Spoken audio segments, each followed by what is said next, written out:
and just give you some Here feedback. we go. Perfect. Here we go. Yay! We are now live streaming on Facebook. Technology for the win. Whew! It's a little rough in here today, y'all. Brainy babe Getting Hannah on here. nails it. So hello, everyone. Welcome back to our Wednesday inspirational interviews. And today I am here with the lovely Mindy Searcey. Hi, Mindy. Hi. And Mindy has been pretty instrumental, whether she knows it or not, in helping me build my business because I met Mindy right when I had graduated from Ayurveda school. And I reached out to her as the owner of North Georgia Yoga Center and said, I teach Ayurveda. Would you like me to come teach at your studio? And she said yes. And that began a relationship now of a few years where I've taught in her yoga teacher trainings and taught workshops. And I've worked with you. My friends worked yes, with you've you. been a client of mine. Yeah. So it's a super awesome honor to have you here today. So I'm just going to read your little bio to have you, to introduce you, and then we'll get into our interview. So Mindy Searcey she's got lots of letters after her name. I'll just say that. She's practiced yoga for over 23 years and has taught for 21. Her deep well of knowledge is phenomenal. Yes, it is. She has an ability to work with clients in a way that not only approaches them where they are, but also in a way that serves where they want to be. She is a light worker, healer, and tattooed rule breaker. You can see some of those awesome tattoos. A child with a rough upbringing and years of anxiety, panic disorder, and complex PTSD have shaped her toolkit. In 2018, she was widowed at the age of 42. She speaks from a place of authenticity and integrity and always wants to help you feel better and more joyful in the life you have right now, as well as support you in creating that which you desire. So welcome to Inspirational Interviews, Mindy. Thank you, Hannah. I'm so honored and so excited to be here. I'm really looking forward to this conversation because, as you know, knowing my late husband personally, right, it's near and dear. And I know that the way I navigated and continue to navigate that loss is very different than what's out there. And if I can just share that with a few people and it helps someone, then that's all that matters. Yes. Well, I can just say from being a support in your journey that I have been very impressed with the way you've navigated and the tools that you have in your tool belt. So let's dive in with you just sharing a little bit more about your story and how you became familiar with grief, loss, and resiliency. Yeah. So as you mentioned, in 2018, I was widowed at 42, which is a really young age. And I found that there just wasn't a lot of support for that. It was this weird kind of in between. And prior to that experience, as far as like grief and loss and resiliency, I feel like my resiliency was really constructed by that really rough upbringing. I was an emancipated minor at 15 years old.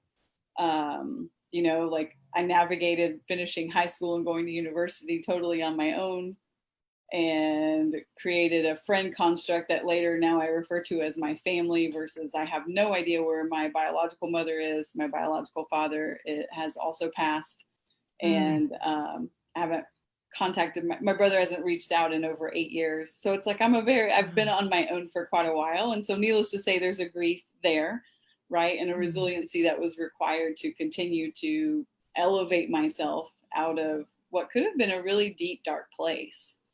And through that path, being diagnosed with anxiety, being diagnosed with panic disorder, that naturally just led to more resilience and even a grief of a sense of like, why can't I just be normal? Like whatever normal is, why is everything about me so abstract? Or at that time, my language was aberrant, right? So just divergent from mainstream. I didn't have quite that place to fit in.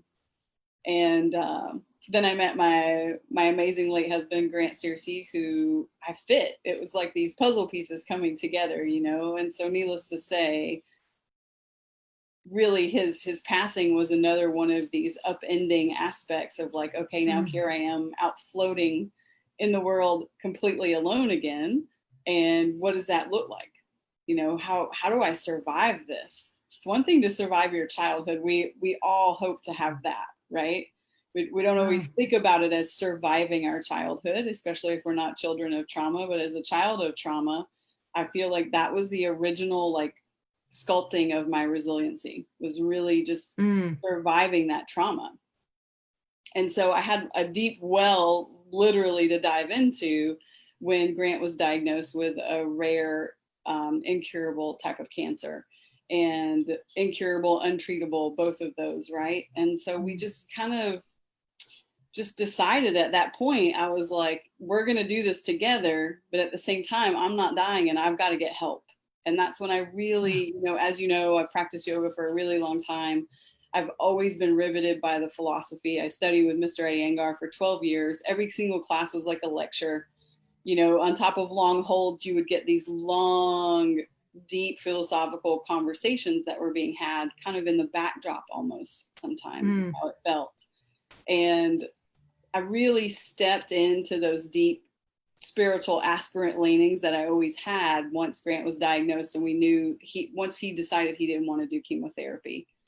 And yeah, I think that's a great short version of where those tools come from, and where the path really began at a very early age, just because of the trauma in my own childhood. Yeah.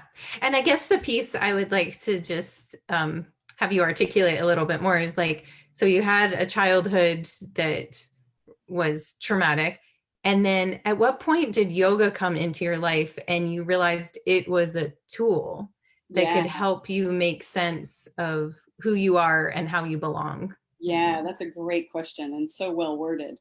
That tool was really broached to me by a friend. I had left Georgia, moved to New Mexico, and a girlfriend saw that I clearly had anxiety issues, and gave me a yoga DVD and said, try this. I think it's going to help. And so I started doing that yoga DVD every day. And I'm a bit obsessive as well. That's another one of the things as far as like the shaping of my childhood. And so I would do it every AM and PM. And I noticed in a month that I not only felt better, I was more flexible in my body and less rigid in my mind. And that was the big aha moment for me, was that I could move my body and it would subsequently change my thought process. And that for me was like, aha. And that really drove me into, you know, asking her more about yoga. And then when she told me she had studied with Mr. Iyengar, seeking out Mr. Iyengar, and really learning that through moving the body and manipulating the breath, we could literally change our brainwave pattern. You know, second sutra, yoga chitta vritti nirodha. Right. Yoga is the modification and of the mental fluctuations.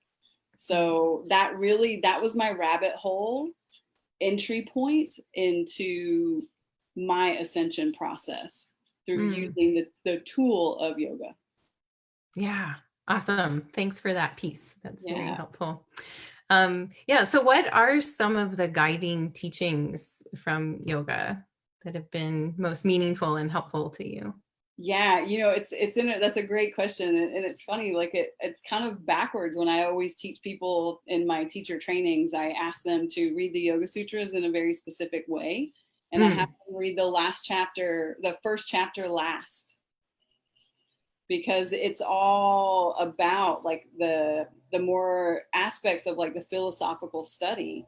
And it doesn't make any sense if you don't study some of the philosophy, because that first part of it, you know, is Atha Yoga Shusasanam, that first sutra. Now let the instruction of yoga begin. It has been always my belief that that's not what's actually happening when the teacher's in the room. That's what happens after Shavasana and you step off the mat. That's Atha Yoga Shusasanam. That's when the instruction of yoga begins, because you have to instruct your consciousness along this path beyond just that 1 hour a day of practice. Is what are you doing with those other 23 hours? Because that's where the magic happens. Absolutely. I love it. I love your facial expressions. I have a very expressive face, and sometimes I just get really into things. I love it. I can remain more solemn. No. No, don't do it.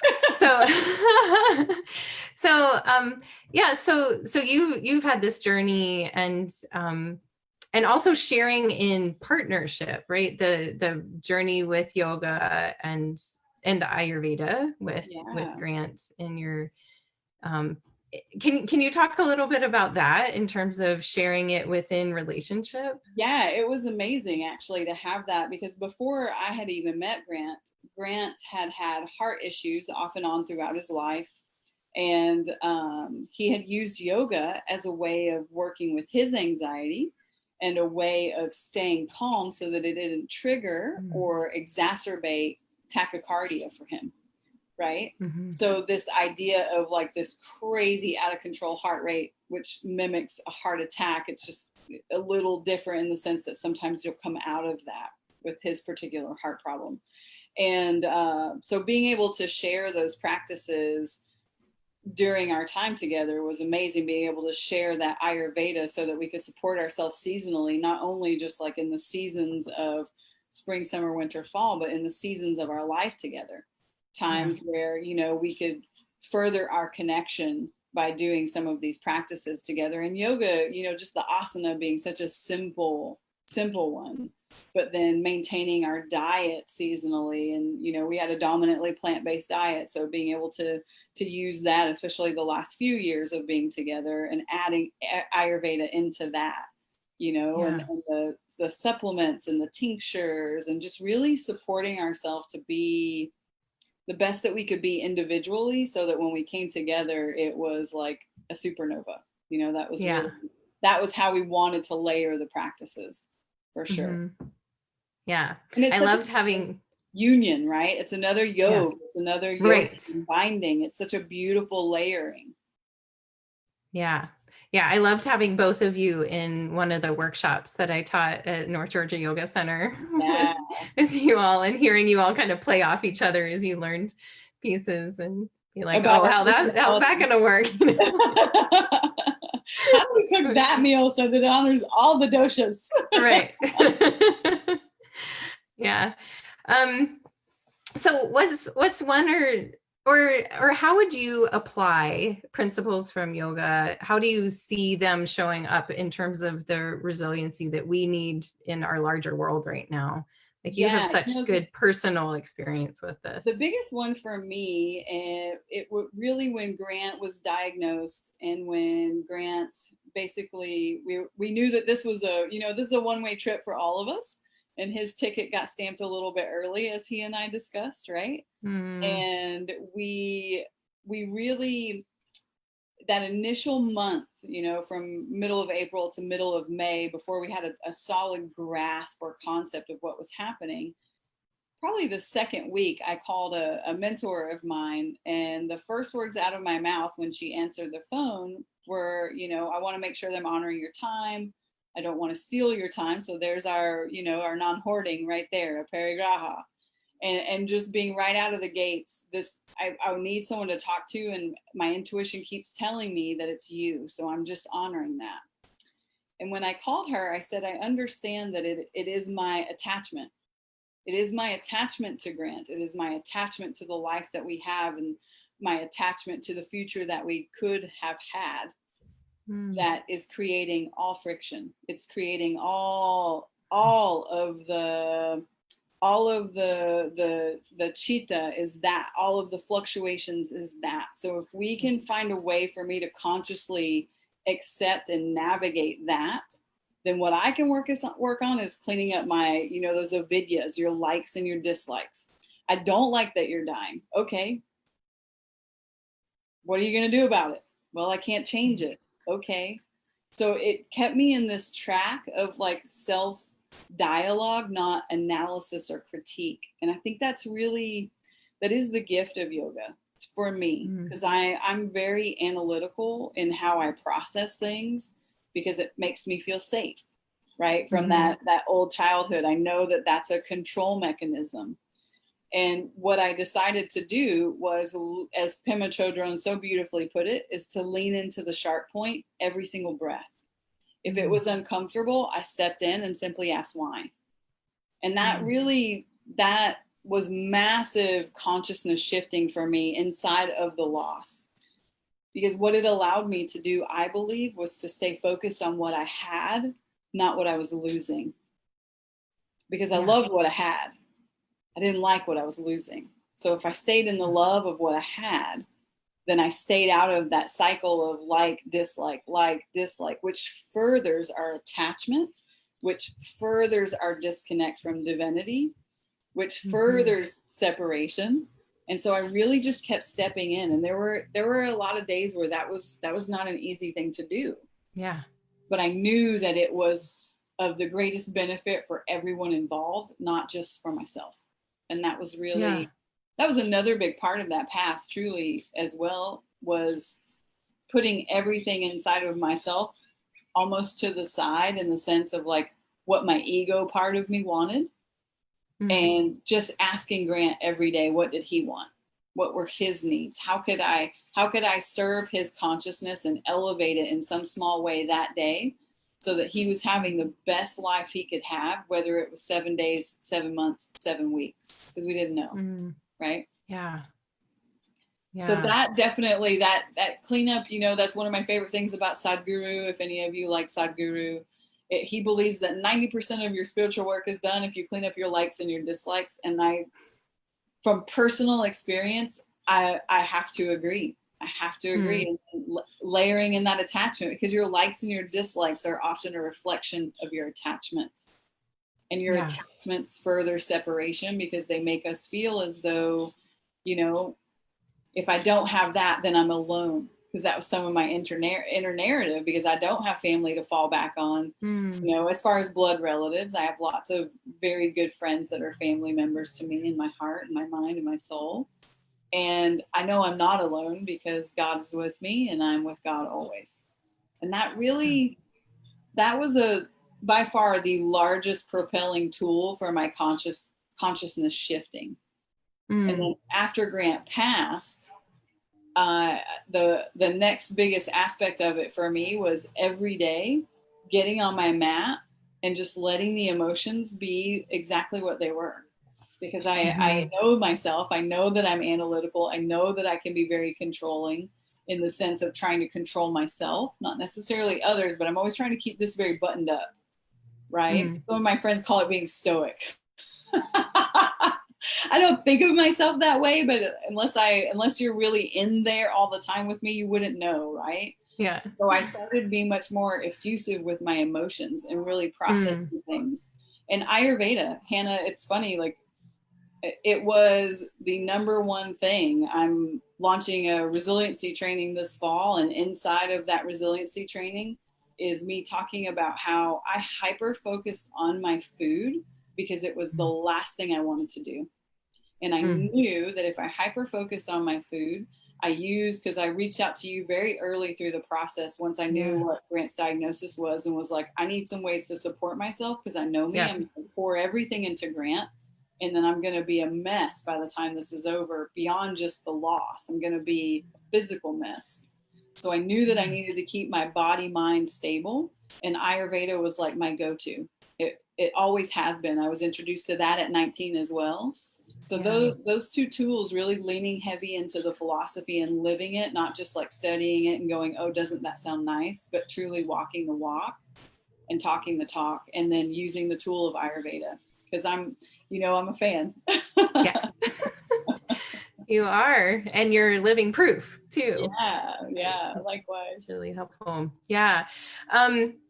I want to back up to something you were talking about earlier, that I talk about, well, in the Vitality Circle, the program that I run online for women, one of the habits is called Easeful Living. And it's really an opportunity for us to investigate exactly what you were talking about in terms of noticing the likes and dislikes, but I hadn't thought of it in that way before. The way that we talk about it is in terms of the ways in which we can orient ourselves towards stress or towards ease, and what is our inner dialogue or story that we make up that creates inner conflict. Yep. And gets us away. But that's the chitta vritti, right? That's the undulations that disrupt the peace of the smooth sailing, right? And so I wanted to just appreciate that way that you described that, because it's so yummy and nourishing, and it's a concept that I'm familiar with, but the way that in which you experienced it too, of like showing up as your partner is leaving this world. And there were layers of that saying, too, right? Layers of his leaving. There was the layer of, and a lot of people don't know this, that in July of that year, Grant was like, I'm out. This is not a marriage. This is, I just need you to take care of me and do what I need.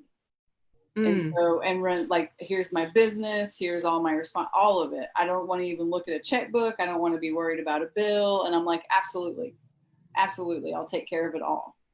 And so finding my support, because in my mind, in my heart, it wasn't over that way, right?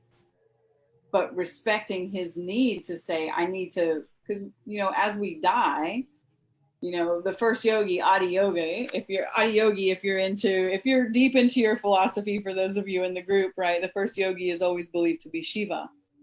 And he's called sometimes Adi Yogi. And one of his first statements that he ever said to other yogis is that the only way out is in.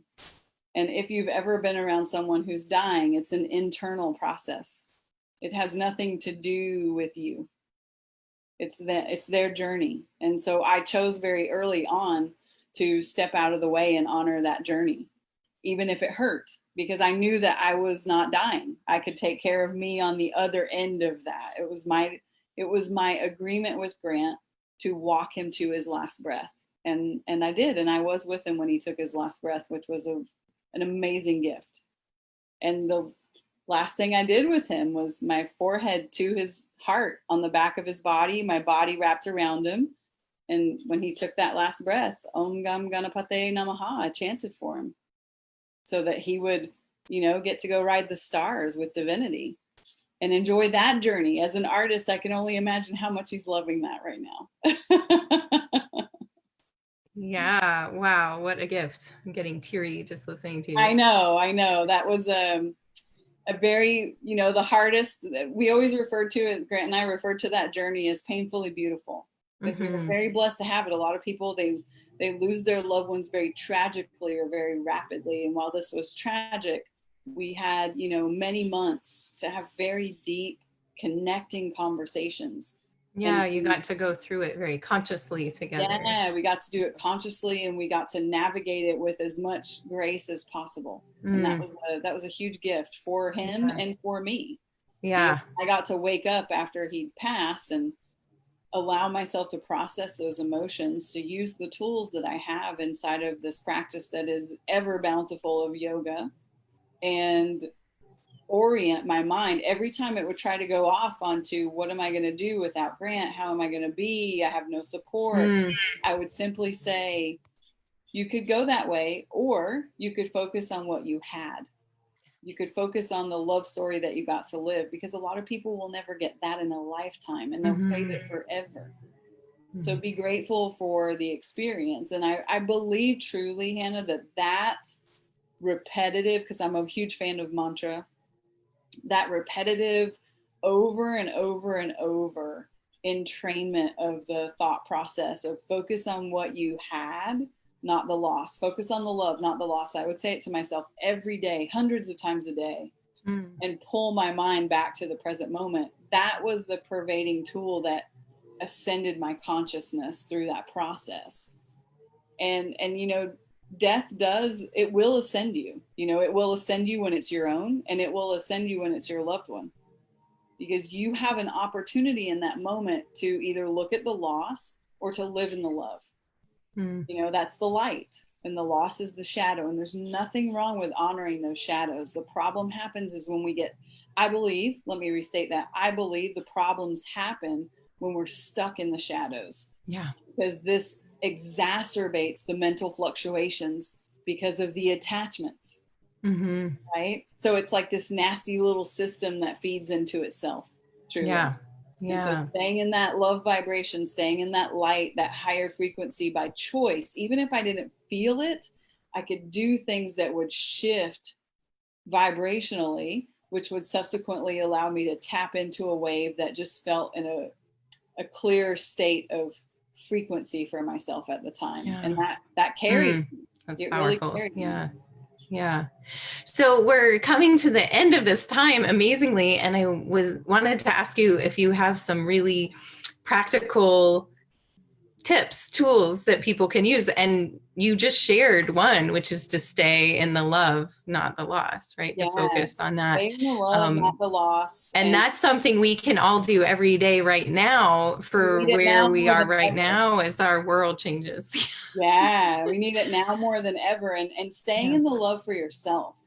That was the hardest part, because I am so analytical, and I learned early on that control made me safe. It made me feel safe, that I just allowed things to be a little out of control. And I stayed in the compassion of myself, of like, this is me staying more present with what is. And every time I seek to control it, I'm butting up against a shadow of my own self. And instead of judging it, I'm simply going to invite it to sit down with me. I'm going to dialogue with it. And the practical tool there was my journaling. I've written every day since I was a very young girl. If you work with me privately inside of the training, we talk about it. In my teacher trainings, I require people to keep a journal. It's a free therapist, because the reality is there's stuff you don't say to your therapist. So you put it in that journal, and you close that book, and you set it down, and you don't ever have to read it again, because you can just let it go. You really can. Awesome. Yeah. So journaling, stay in the love. Stay in the love, and use Ayurveda. You got to use Ayurveda. Absolutely. I totally agree. So tell folks where they can find you if they're interested in learning more about you and possibly working with you. So if you're on, obviously you're on Facebook, Mindy Searcey, you can follow me. Mindy Yoga, you can like my page. You can go to my website, mindyyoga.com. And Instagram is Mindy Searcey. And I have a resiliency training coming up this fall. It's a 21-day program. I'm super excited about it. There's live classes and then on-demand video classes in there as well. You get recipes. I'm working on a cookbook right now, all Ayurveda, plant-based. So I'm very excited about some of the great stuff that's coming this fall. So yeah, just mindyyoga.com or Mindy Searcey anywhere on social media. Awesome. So grateful to have had this time with you, and always a pleasure to talk and connect, and we'll continue down the road. For the opportunity to share the story. It's a powerful one for sure. Yeah. Thanks for sharing it. I think that is really powerful. And in the chat, you'll see there's lots of appreciation from your community in Dahlonega, and how much you've inspired folks in your life. And I think it is inspiring for all of us. I can speak for myself. It's very inspiring to have been on the periphery of support for you and Grant, and to see the way that you both consciously went through this transition and transformation, and the empowerment that you have chosen in your grieving process. And I hope that may we all be so informed and lucky and gracious with the challenges that life brings us. So you're an inspiration. Thank you. I so appreciate it. Again, I'm so grateful. I really appreciate this opportunity, and I look forward, if anyone has any questions, just tag me in the group. I'm always happy to share, because I really do believe that dialogue around grief needs to change. Yes. Yeah. Awesome. Thank you so much. Thanks everybody for being here live. If you're watching the recording, post your questions or comments and we'll see them. Bye everyone. Bye, everybody. Take care. Take care.